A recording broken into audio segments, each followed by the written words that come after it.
ये कहानी है कुछ ऐसे लोगों की जो 72 दिनों तक एक पहाड़ की चोटी पर फंसे रहे, पर फिर उनके साथ कुछ ऐसा हुआ जिसकी किसी ने बिल्कुल भी उम्मीद नहीं की थी।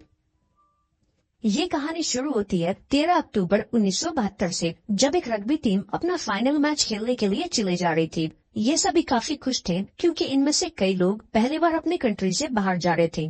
कुछ खिलाड़ियों के साथ उनके फैमिली मेंबर भी थे जो उन्हें सपोर्ट करने के लिए उनके साथ चले जा रहे थे।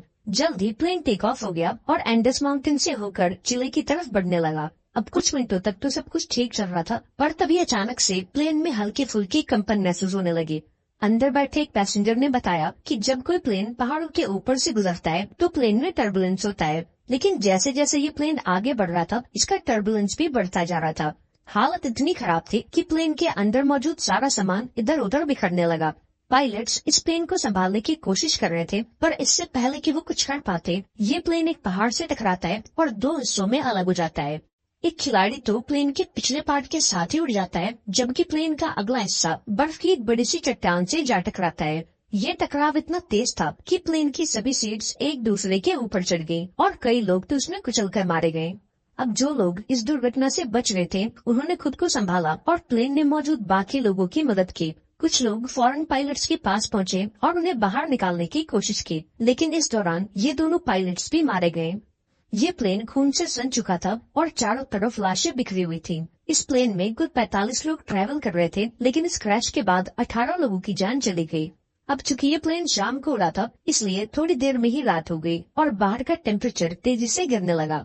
अब ठंड से बचने के लिए ये सभी लोग एक दूसरे से लिपट कर बैठ गए और डेड बॉडीज को यूज करके प्लेन के सभी होल्स को ब्लॉक कर दिया ताकि बाहर की ठंडी हवा अंदर ना आ सके। इन सभी की हालत काफी खराब थी और ये अभी भी काफी गहरे सदमे में थे। खैर, जैसे तैसे करके इन लोगों ने रात गुजारी और जब सुबह धूप निकली तो इन सभी की जान में जान आई। जब ये प्लेन से बाहर आए तो इन्हें चारों तरफ बर्फ की सफेद चादर दिखाई दी और आसपास ना तो कोई घर था, ना ही कोई जानवर और ना ही कोई पेड़ पौधे। अब सबसे पहले इन लोगों ने प्लेन की सीट्स को बाहर निकाला ताकि प्लेन के अंदर सभी के सोने की जगह बन सके। इसके बाद उन्होंने जख्मी लोगों को धूप में लिटाया और बर्फ को पिघलाकर पानी बनाया। इसके बाद इन्होंने सभी के सामान की जांच करी और कोई काम की चीज मिलने पर उसे एक अलग सूटकेस में रखते गए। अब जो लोग इस दुर्घटना में मारे गए थे उनकी बॉडीज को प्लेन से दूर लाया गया और उन्हें बर्फ से ढक दिया गया ताकि उन्हें सड़ने से बचाया जा सके, और जब यहाँ मदद पहुँचे तो वो इन बॉडीज को साथ ले जा सके। जब चीजें थोड़ी सुलझ गई तो इन लोगों ने थोड़ा आराम किया और थोड़ा सा खाना खाया। हालांकि ये सभी जानते थे कि ये खाना उन्हें तब तक चलाना होगा जब तक उनके पास कोई मदद न पहुंचे। अब ये बातें चली रही होती हैं कि तभी इनके ऊपर से एक प्लेन गुजरता है और ये सभी जोर जोर से चिल्लाकर अपनी मौजूदगी बयां करते हैं, लेकिन इसका कोई फायदा नहीं होता क्योंकि वो प्लेन काफी ऊंचाई पर था। कुछ घंटों में रात हो गई और ये सभी एक्स्ट्रा कपड़े पहनकर प्लेन के अंदर छुप गए और अंदर मौजूद लगेज का इस्तेमाल करके प्लेन के सभी होल्स को बंद कर दिया। ये रात भी गुजर गई और अगली सुबह नैंडो नाम के एक आदमी को होश आया जो प्लेन क्रैश के बाद से ही बेहोश पड़ा था। नैंडो की हालत इतनी खराब थी कि वो अपने पैरों पर खड़े होने लायक भी नहीं था, लेकिन इसके बावजूद वो अपने बहन के पास गया और उसे गले से लगा लिया। जब नैंडो ने अपनी माँ के बारे में पूछा तो उसे बताया गया कि उसकी माँ मर चुकी है। ये सुनकर उसे काफी दुख हुआ और वो अपने पिता के बारे में सोचने लगा जो घर पर बिल्कुल अकेले थे। इधर बाकी लोगों ने दोबारा से बर्फ पिघलाई और थोड़ा पानी इकट्ठा किया। उन्होंने जमीन पर एक्स का साइन भी बनाया ताकि कोई उसे देख सके और इनकी मदद के लिए आ सके। तभी एक और प्लेन इनके ऊपर से गुजरा और इन लोगों ने शीशे चमकाकर उसका ध्यान खींचने की कोशिश की, लेकिन ये प्लेन भी यहाँ से चला गया। इन लोगों को लग रहा था कि शायद उस प्लेन ने इन्हें देख लिया है और अब बहुत जल्द इन तक मदद पहुँच जाएगी, लेकिन एक रात और गुजर गई और कोई इन्हें बचाने नहीं आया। इसके बाद इस ग्रुप ने डिस्कस किया कि वो इस बंजर इलाके में अपनी जान कैसे बचा सकते हैं। तभी इन्हें ख्याल आया कि प्लेन के पिछले हिस्से में कुछ बैटरीज पड़ी थी और अगर वो उन बैटरीज को ले आए तो उसकी मदद से वो प्लेन के रेडियो को चला सकते हैं और बाहरी दुनिया से संपर्क बना सकते हैं। अब सभी को ये आइडिया पसंद आया और उन्होंने इस काम को अंजाम देने का फैसला किया। इसके बाद इन्होंने लेदर और कांच का इस्तेमाल करके कुछ गॉगल्स बनाए और ग्रुप के 4 लोग उन बैटरीज को लाने चले गए। लेकिन थोड़ी दूर जाने के बाद जब उन्होंने वापस मुड़कर देखा तो उन्हें उनका प्लेन कहीं दिखाई नहीं दिया और अब उन्हें एहसास हुआ कि इतने सारे स्नो के बीच किसी को भी उनका प्लेन नहीं दिखेगा और शायद इसीलिए अभी तक कोई इन्हें बचाने नहीं आया। अब ये लोग आगे बढ़ते कि तभी वहाँ मौजूद बर्फ खिसकने लगी और ये देखकर इन लोगों ने वापस मुड़ने का फैसला किया। ऐसे ही कुछ दिन बीत गए और एक हफ्ते बाद प्लेन में मौजूद सारा खाना खत्म हो गया। अब ये इलाका बर्फ से ढका हुआ था और आसपास न तो कोई जानवर था और न ही कोई पेड़ पौधे। अब भूख से मजबूर इन लोगों ने पत्थर पर जमी काई को खाने का फैसला किया, लेकिन उसका स्वाद। यहाँ नैंडो ने कहा कि अगर उसे मरे हुए लोगों की बॉडीज भी खानी पड़े तो वो खुद को जिंदा रखने के लिए ये भी करेगा। जल्दी इन सभी के बीच बहस होने लगी कि इन्हें मरे हुए लोगों को खा लेना चाहिए या फिर खुद भूख से मर जाना चाहिए। ऐसे ही वक्त गुजरता गया और वक्त के साथ साथ इनकी भूख भी बढ़ती गई। हाल ये था कि ये सभी अपने जूतों की लेस और सिगरेट तक खाने पर मजबूर हो गए, लेकिन इसके बावजूद भी इनकी भूख नहीं मिटी। ऐसे ही कुछ दिन और गुजर गए और भूख के चलते नैंडो की बीमार बहन मारी गई। अब मौत को इतने करीब से देखकर उन खिलाड़ियों में से एक, जिसका नाम कोको था, उसने अपनी फैमिली के लिए एक लेटर लिखा। समय गुजरता गया और इन लोगों ने जैसे तैसे करके खुद को 9 दिनों तक जिंदा रखा, लेकिन अब तक इनकी भूख इतनी बढ़ चुकी थी कि इनके दिमाग ने भी काम करना बंद कर दिया था और अब इनकी मौत इनसे सिर्फ एक कदम दूर थी। अब इनके पास कोई और चारा नहीं था, इसलिए इन्होंने उन डेड बॉडीज को खाने का फैसला किया। सबसे पहले 4 लोग प्लेन से बाहर गए और लाशों को काट कर खाने लगे, और उन लोगों को खाता देख कुछ और लोगों ने भी अपना मन बदल दिया। लेकिन इसके बावजूद भी 5 लोग ऐसे थे जिन्हें अपनी मौत तक मंजूर थी, पर किसी दूसरे इंसान को खाना नहीं। अगले दिन से ये लाशों को दूर ले जाकर काटने लगे ताकि उन 5 लोगों को कोई भी तकलीफ ना हो। इसी दौरान उन्हें बर्फ में दबा एक सूटकेस मिला जिसके अंदर से एक रेडियो निकला। इन लोगों ने चीजों को जोड़कर एक काम चलाऊ एंटीना बनाया और उस रेडियो पर न्यूज सुनी। यहाँ उन्हें ये बात पता लगी कि सरकार ने उनकी खोज में कई रेस्क्यू ऑपरेशन चलाए थे और लगभग 66 हवाई जहाजों को इनकी तलाश में भेजा था। लेकिन इतनी कोशिशों के बावजूद जब इन लोगों का कोई अता पता नहीं था तो सरकार ने इन्हें मरा हुआ घोषित कर दिया।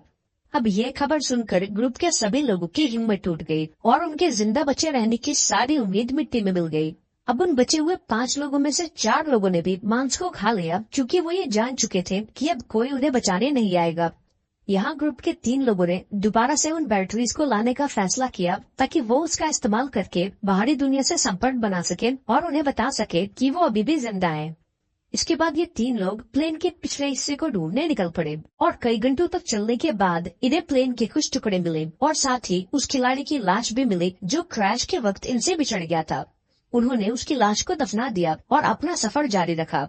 घंटों की चढ़ाई के बाद ये सभी काफी थक चुके थे और उन बर्फीली हवाओं के चलते इनका सांस लेना भी मुश्किल हो रहा था। जल्दी रात हो गई और इन लोगों ने एक चट्टान की आड़ में छुपकर रात गुजारने का फैसला किया। अगली सुबह जब इनकी आंख खुली तो ये सभी बर्फ से ढके हुए थे और इन तीनों की हालत काफी खराब थी। इनमें से एक की तो आंखें तक जम चुकी थी और बाकी दोनों अपने पैरों पर खड़े होने लायक भी नहीं थे। अब इनमें आगे बढ़ने की ताकत तो बिल्कुल नहीं थी, इसलिए ये सभी प्लेन के मलबे में बैठकर वापस लौट आए। इन लोगों को खाली हाथ देखकर पूरे ग्रुप में उदासी छा गई और उस आखिरी बंदे ने भी इंसानी मांस खा लिया और अपनी किस्मत को कोसता हुआ सो गया। ऐसे ही दिन गुजरते गए और इन लोगों ने जैसे तैसे करके खुद को 17 दिनों तक जिंदा रखा। लेकिन यहाँ बुरी बात ये थी कि पिछले 5 दिनों से बाहर का मौसम काफी खराब था। अब इस तूफान से बचने के लिए सभी प्लेन के अंदर बैठे होते हैं कि तभी एक बड़ा सा तूफान इस प्लेन को बर्फ से भर देता है और अंदर मौजूद सभी लोग बर्फ के नीचे दब जाते हैं। अब जो लोग ऊपर रह गए थे वो इस हादसे से काफी घबरा गए, लेकिन फिर उन्होंने खुद को संभाला और बर्फ को खोदकर अंदर दबे लोगों को बाहर निकाला। अब सभी लोग तो समय रहते बाहर आ गए, लेकिन एक औरत बर्फ में काफी नीचे दब गई थी और दम घुटने से उस बेचारी की मौत हो गई। लेकिन अभी ये लोग इस हादसे से उबर पाते कि तभी एक और तूफान आता है और ये सभी दोबारा से बर्फ में दब जाते हैं। ये तूफान इतना तेज था कि कुछ लोगों की तो मौके पर ही मौत हो गई। अब अंदर फंसे लोगों ने फटाफट से एक छेद बनाया ताकि उन्हें थोड़ी ऑक्सीजन मिल सके। ये लोग हाथ जोड़कर सिर्फ यही प्रार्थना कर रहे थे कि अब इनके ऊपर और बर्फ ना गिरे, वरना ये सभी हमेशा के लिए यहीं दबकर रह जाएंगे। कुछ घंटों बाद इन्होंने खुद को संभाला और कुल 8 लाशों को इकट्ठा करके उन्हें एक कोने में रख दिया। अब 18वें दिन तक इन्हें अंदर दबे पूरे 2 दिन गुजर चुके थे और इन 2 दिनों के बाद इनका भूख से बुरा हाल था। अब जिंदा रहने का सिर्फ एक ही रास्ता था कि वो अंदर मौजूद लाशों का मांस खा ले, लेकिन ऐसा कर पाना इन सभी के लिए काफी मुश्किल था क्योंकि ये सभी लाशें उनके अपनों की थी। अब ये सब देखकर नुमा नाम के इस लड़के को काफी गुस्सा आया और वो प्लेन की खिड़की को तोड़ने लगा। इस दौरान कांच का एक टुकड़ा उसके पैर में घुस गया, लेकिन इसके बाद भी वो रुका नहीं और बर्फ में छेद करता गया और 2 दिनों की कड़ी मेहनत के बाद उन्होंने एक छेद बना लिया जिससे वो सभी बाहर निकल गए। अब बाहर आकर ये सभी इतने खुश थे मानो ये अपने घर पहुंच गए हों। इन्होंने जिंदा बचे रहने की खुशी मनाई और फिर बर्फ को खोदकर प्लेन को बाहर निकालने लगे। इस दौरान नुमा ये नोटिस करता है कि उसके पैर में जो चोट लगी थी उसमें अब कोई दर्द नहीं है, क्योंकि बर्फ ने उसके घाव को सुन्न कर दिया था। हालांकि उसने इस पर ज्यादा ध्यान नहीं दिया और बर्फ को खोदना जारी रखा। अब आसमान में सूरज निकला हुआ था, इसलिए उन्हें बर्फ को खोदने में ज्यादा परेशानी नहीं हुई और कुछ घंटों में ही प्लेन बाहर आ गया। अब धूप काफी अच्छी थी, इसलिए वो सभी प्लेन के पिछले हिस्से को ढूंढने की सोचने लगे, लेकिन इन्हें कोई आइडिया नहीं था कि वो उन बर्फीली रातों का सामना कैसे करेंगे।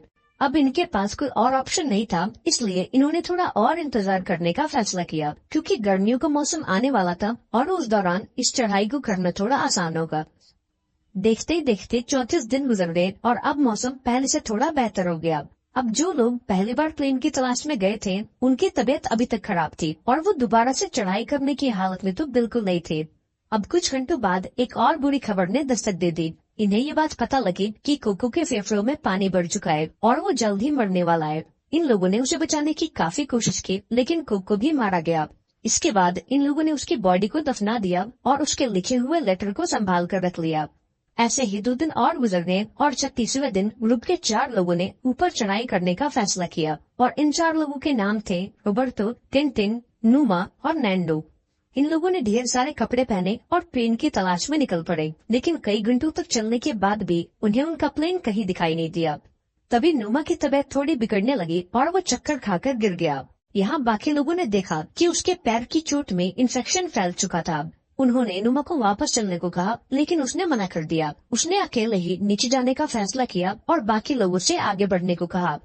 अब नुमा प्लेन के पास तो लौट आया, लेकिन उसकी हालत इतनी खराब थी कि वो यहाँ पहुँचते ही बेहोश हो गया। थोड़ी देर बाद जब उसे होश आया तो उसने देखा कि उसके साथी प्लेन से बर्फ हटाने की कोशिश कर रहे थे। वो उनकी मदद करना चाहता था, लेकिन कमजोरी के मारे वो हिल तक नहीं पा रहा था। अब अगले दिन वो 3 लोग भी लौट आए और अच्छी खबर ये थी कि उन्हें प्लेन का पिछला हिस्सा मिल गया था। इन लोगों को बैटरीज के अलावा और भी बहुत कुछ मिला, जैसे कि ढेर सारे कपड़े, रम की बोतल्स और सिगरेट के पैकेट्स भी। इन्होंने बैटरीज को प्लेन के रेडियो में डाला और बाहरी दुनिया से संपर्क बनाने की कोशिश की, लेकिन इन्हें सामने से कोई भी रिस्पांस नहीं मिला और अब इनकी आखिरी उम्मीद भी मिट्टी में मिल गई। इधर नुमा की तबीयत भी बिगड़ती जा रही थी और अब उसका इन्फेक्शन पूरी बॉडी में फैल चुका था। प्लेन से मिला खाना भी अब खत्म हो गया, इसलिए ये सभी दोबारा से इंसानी मांस खाने लगे। इधर नुमा ने खाना पीना बंद कर दिया ताकि बाकी लोगों के लिए ज्यादा खाना बचे, क्योंकि वो ये जान चुका था कि अब उसकी जान नहीं बचेगी। अब ग्रुप के कुछ लोग एक बार फिर प्लेन के पिछले हिस्से तक गए, इस उम्मीद में कि उन्हें कुछ काम लायक मिल सके। इस बार इनकी किस्मत ने साथ दिया और इन्हें एक वाटरप्रूफ कपड़ा मिला, जिसे आपस में जोड़कर इन्होंने एक स्लीपिंग बैग बनाया। इसके बाद उन्होंने रेडियो पर खबर सुनी कि क्रैश को 58 दिन गुजर जाने के बाद अब सरकार उन्हें ढूंढने के लिए एक आखिरी मिशन चलाएगी। ये खबर सुनकर सभी में दोबारा से जान आ गई और जिंदा बचे रहने की एक छोटी सी उम्मीद मिली। यहाँ कुछ लोगों ने कहा कि हमें यहीं रुककर उनका इंतजार करना चाहिए, जबकि बाकी लोगों ने कहा कि अगर वो यहीं रहें तो कोई भी उन्हें देख नहीं पाएगा। उस रात नुमा की तबीयत बिगड़ने लगी, इसलिए उसने सभी से कहा कि जब वो मर जाए तो वो उसकी लाश को खाकर जिंदा बचे रहें। कुछ घंटों बाद ही नुमा की मौत हो गई और इन सभी को उसके पास एक लेटर मिला। लेटर में नुमा ने लिखा था कि वो बहुत खुश है कि वो अपने दोस्तों के बीच मरा, क्योंकि उसे इससे अच्छी मौत नहीं मिल सकती। अब नुमा का ये लेटर पढ़कर सभी के अंदर एक अलग सा जोश आ गया और ग्रुप के 3 लोग दोबारा से मदद की तलाश में निकल पड़े। और ये 3 लोग थे रोबर्टो, टिनटिन और नैंडो। एक नया स्लीपिंग बैग और ढेर सारा खाना लेकर उन्होंने अपनी चढ़ाई शुरू की। इस बार इन तीनों ने ठान लिया था कि वो हर हाल में इन पहाड़ों को पार करेंगे और चिले तक पहुंचकर सभी के लिए मदद बुलाएंगे। ये तीनों बिना रुके चढ़ाई करते रहे और जब रात हुई तो वो उस स्लीपिंग बैग के अंदर सो गए। अगली सुबह इन्होंने फिर से अपनी चढ़ाई शुरू कर दी और पहाड़ की चोटी तक पहुंच गए, लेकिन ऊपर का नजारा देखकर मानो इनकी हिम्मत सी टूट गई। इनके सामने पहाड़ी पहाड़ थे और इसका मतलब इन्हें अभी काफी लंबा रास्ता तय करना था। इनके मन में ख्याल आया कि वो सभी वापस मुड़ जाएं, क्योंकि इस सफर को पूरा करने के लिए उनके पास पर्याप्त खाना नहीं था। यहाँ टिनटिन ने अपना खाना इन दोनों को दे दिया और खुद वापस लौट गया ताकि ये दोनों इस सफर को पूरा कर सके। हालांकि ये सफर काफी लंबा और चुनौतियों से भरा हुआ था, लेकिन फिर भी इन दोनों ने हार नहीं मानी और आगे बढ़ते रहे और आखिर 10 दिनों तक लगातार चलने के बाद इन दोनों की मेहनत रंग लाई। ये दोनों एक ऐसे इलाके में पहुँचे जहाँ ऊपर के मुकाबले बर्फ काफी कम थी। इन दोनों को एक साफ पानी की नदी भी मिली, जहाँ रुककर इन्होंने ढेर सारा पानी पिया और तभी कुछ ऐसा हुआ जिसकी किसी ने उम्मीद नहीं की थी। इन्हें घोड़े पर सवार एक आदमी दिखा जो नदी के उस पार खड़ा था। इस आदमी को देखकर इनकी खुशी का तो ठिकाना नहीं था। इन लोगों ने जोर जोर से चिल्लाकर उस आदमी से मदद मांगी, लेकिन बहते पानी के शोर में वो आदमी कुछ सुन नहीं पा रहा था। इसलिए उसने एक पेपर और पेंसिल नदी के इस पार फेंका और इन दोनों ने उस कागज पर अपनी सारी कहानी लिख दी। इसके बाद ये आदमी उस कागज को लेकर सरकारी अफसरों के पास पहुंचा और खबर मिलते ही सरकार ने उन सभी लोगों को बचाने का मिशन चालू कर दिया। ये आदमी रोबर्टो और नैंडो को अपने घर ले आया, जहां उन्होंने भरपेट खाना खाया। अब ये खबर पूरे शहर में आग की तरह फैल गई और बहुत जल्द यहाँ रिपोर्टर्स का मेला लग गया। अब ऊपर फंसे लोगों ने भी ये खबर सुन ली और सभी खुशी के मारे उछलने लगे।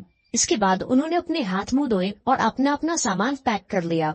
जल्दी रेस्क्यू टीम रोबर्टो और नैंडो को लेकर इस लोकेशन पर पहुंची और प्लेन क्रैश के 72 दिनों बाद आखिरकार इन लोगों को बचा लिया गया।